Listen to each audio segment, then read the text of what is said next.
So this is a grid worksheet. Now when working with a grid, masters used to do this in the past with like Michelangelo when he's painting the Sistine Chapel. He would draw it out and set up a grid system to know how to make something smaller to be larger. And when you're working that close to an object, it was really hard to get proportions correctly unless you had a grid set up. The whole idea behind the grid is to use the correct proportions. If I sat there, I could sit there and block out the other squares so I could only focus on one. I would like you all to start with your normal pencil. And as you can see, looking here, I have part of the skull right here.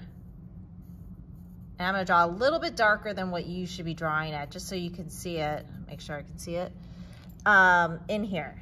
And you don't need to take out any of the, or use Post-it notes unless you really want to, but you just see reference-wise of where things are gonna go.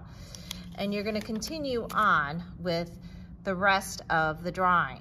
As you're going, always checking to see like, oh, okay, that's about a third of the way through, so that's where it should be on this part of the grid. And drawing, here it comes, not quite halfway, right about here.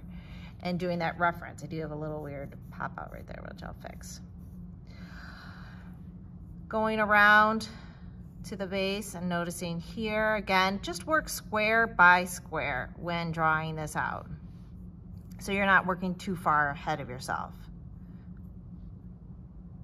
And go around the whole entire thing until you have it all sketched out. So I almost have it all sketched out with my normal pencil.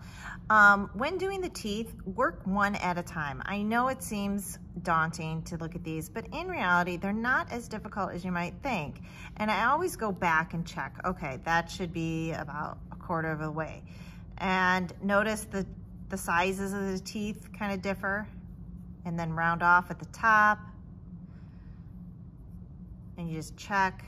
I'm going to work over on this side, and that's going to be here. I do the referencing so I can make sure that I'm going. Technically, some people will even pull out a ruler to make sure that they have the right amount.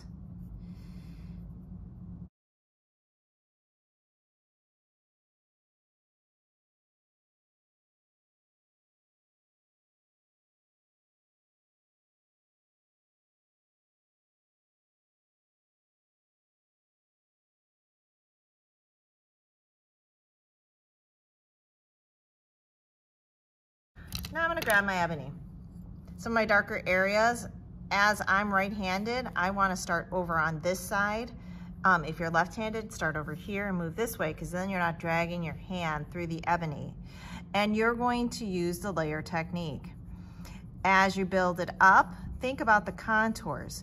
As I'm thinking of just doing the skull, I'm gonna go and round it off. Again, my grip is kind of loose. And I'm going to build off, mimicking all of these nice, lighten that up a little, values I have going on here. So instead of outlining, I'm building off light values.